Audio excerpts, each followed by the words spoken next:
Hello and welcome back to the Unnamed Movie Podcast. I'm Ben, and today we're going to be talking about a bona fide 80s classic, Back to the Future.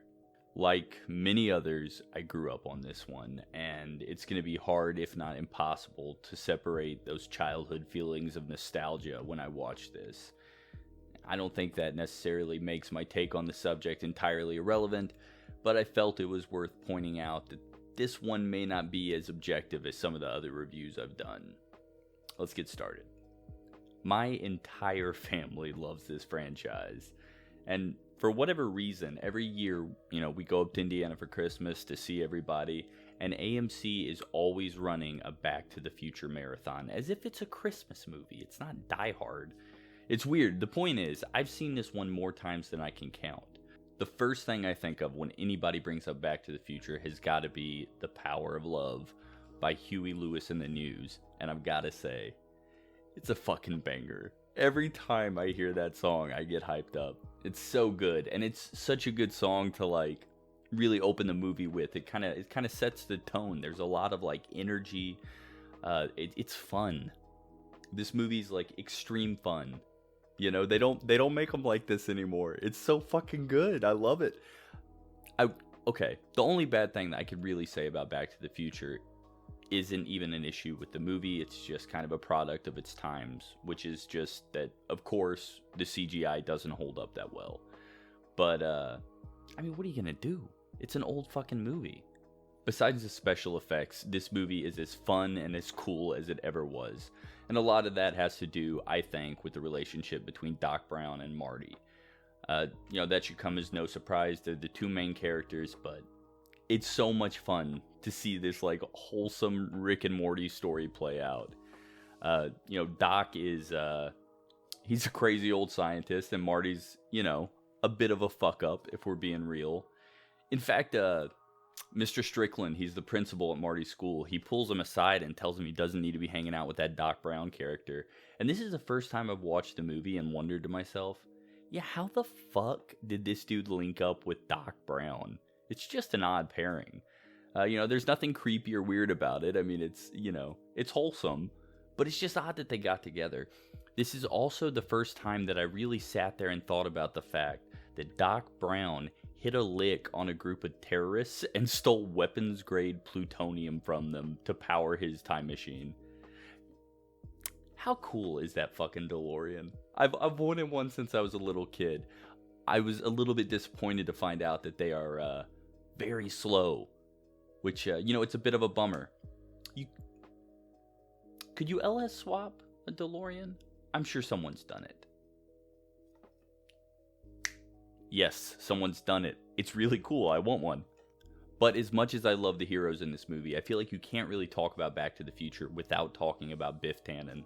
This dude is such a fucking cock. He's the most high school bully I've ever seen in my life. Most of the time, I watch a movie, and I see the bully and I'm like, fuck off. People don't get bullied like that. And if you have, I'm sorry. And I'm sure it does happen, but in normal high schools, most people don't get bullied like they do in high school movies. It just doesn't really happen. At least none of the high schools I went to, and I went to a horrible...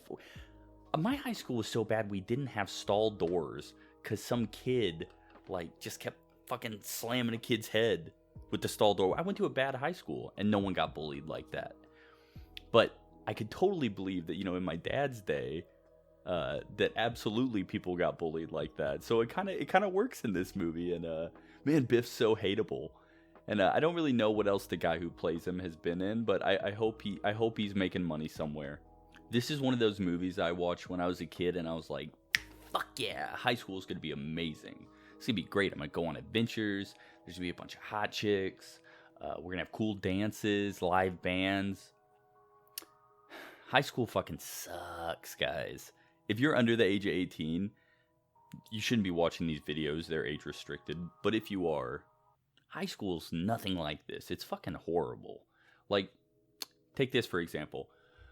We had this thing for our proms where you could write in some suggestions. They'd pick a few of them, and then you get to vote on it, and you get to choose what prom was, right? And I knew someone who was on the the student council, and I was like, hey, let's do the enchantment under the sea dance from Back to the Future. And I don't think she really got it, but she was like, you know what? I'll throw this kid a bone. And it was one of the like 3 or 4 options. And we ended up with a Titanic themed prom, which just cheerful, great, super fucking weird. The Titanic over the enchantment under the sea dance. Which actually brings me to not only one of my favorite scenes in Back to the Future, but one of my favorite scenes in any movie ever.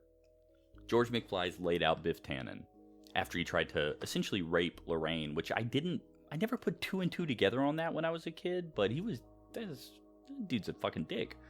Anyways, George McFly's laid him out. Lorraine and George are on the dance floor. They're slow dancing. Marty's playing Earth Angel. Looks at his picture. His brother's gone. His sister's gone. It's just him in that picture, and his hand starts to like disappear, and he's like, what the fuck do I have to do? I've done everything. This dork, like they picked the dorkiest looking dude to like butt into this dance, but this dude butts in, pushes McFly out of the way. He's like, scram, McFly. And McFly's just like, oh, I guess I'll just fucking go home after I save the day. George is walking away. Marty's up on stage. He falls up against the amp. His hands are like just fucking not working. They're fucking, you can see through them and shit. And George McFly goes up to this dude, this fucking dork, and just tosses his ass, grabs Lorraine, kisses her. They continue to dance. And in that moment, Marty pops up to the chorus of Earth Angel. And it's so fucking good. It's such a good scene. This is a good fucking movie, guys. You know, one of the coolest parts for me about watching Back to the Future has always been seeing Marty, the most 1980s kid ever, by the way, try to navigate the waters of 1955. And, look, you know, honestly, it's cheesy and it's dumb and innocent, and I love that. You know, I love a good Oscar movie as much as the next guy, but more often than not, those movies tend to be depressing. You know, there aren't a lot of them that end happy. And look, if they're good, I'm gonna like it no matter what. It doesn't have to always be happy, but I think sometimes I tend to get hung up on those movies. You know, I watch too many of them in a row, and after a while of just getting beat down by sad movies, it's nice to just unplug and watch something like Back to the Future. You know, something that, you know, for me, takes me back to my childhood, but more than that, just kind of takes you back to simpler times in the world, you know, and it's fun to just have something innocent and goofy that you don't have to think too much about, but B is like, I don't know, not a weight on your heart the way some other movies are. So, like I said at the beginning of this review, I can't be objective when it comes to Back to the Future. I've got too many childhood memories there. I've got too many emotions tied up in it. But I don't think that makes my opinion on this movie irrelevant. I mean, isn't that what movies are about, you know? You find a movie and you love it so much that you don't care what anybody else has to say about it. And it doesn't really matter if somebody who's never seen it before watches it and takes a dump on it. You still love that movie no matter what. That's Back to the Future for me. It's a time machine. You know, it takes me back to my childhood. It takes me back to, you know, times when me and my family would get together and watch these movies and laugh at the same jokes and say, oh shit, that was cool, to the same stuff over and over and over again. There's some great childhood nostalgia here, some weird borderline incest stuff, and some fun time traveling hijinks. Back to the Future, 10 out of 10. It's so fucking good. If somehow you've lived your entire life without watching it, stop what you're doing, go watch it. Alright guys, thanks for tuning into this episode of the Unnamed Movie Podcast. I'm about to talk about some stuff that has nothing to do with Back to the Future or any movie for that matter, so if you're not interested, just dip out, and I love you. Anyways, I'll never have another real opportunity. I won't ever have an opportunity to talk about this because it doesn't have anything to do with any movie, but I did think it was interesting enough to mention. I have a friend who works at my local bar. His name's Jake. He's a bartender. And me and Jake have this thing where we only take bad shots. and we just take like the worst liquor. We just take the worst shots we can find, and we ask other bartenders. We Google stuff sometimes. I walked into, sorry, my nose is stuffy. I don't fucking allergies. Anyways, I don't have COVID. Allergies. Anyways, walk into the bar, and I'm like, hey man, you want a shot? He goes, stop, I got you. Walks away, comes back with 2 shots of what looked to be orange juice, and I go, hey, that looks like orange juice. And he was like, yeah, it's something like that. Clink our glasses, chills, throw it back, and immediately I'm struck with this sensation. This shot is both hot and cold, and I'm very confused, but I swallow it, and it's thick, and I was like, I fucking hate this. And look, I hate shots. Shots don't taste good. I love the time that I get after I take some shots, but they don't taste good. That being said, I'm not one of those people who just fucking throws up, you know? I almost puked then and there.